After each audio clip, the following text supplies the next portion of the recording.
নিৰ্বাচনী গৰম বতাহ 2026 চনৰ বিধানসভা নিৰ্বাচনৰ বাবে মাজত মাত্ৰ 2 মাহমান বাকী থকাৰ সময়তে প্ৰতিটো ৰাজনৈতিক দলে নিজৰ দলীয় শক্তি মজবুত কৰাৰ বাবে উঠি পৰি লাগিছে।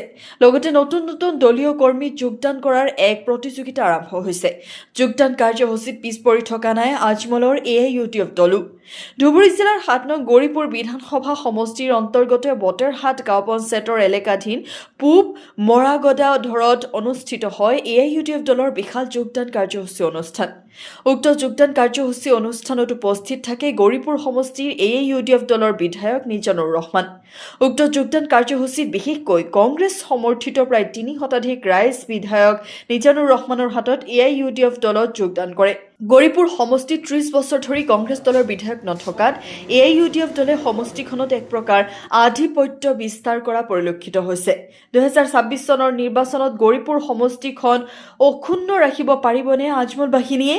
নে 30 বছৰ পাছতো হেৰুৱা দুৰ্গ পুনৰ উদ্ধাৰ কৰিব কংগ্ৰেছ দলে? সেয়া সময়তহে হ'ব লক্ষণীয় বিষয়। News desk report D Live 365।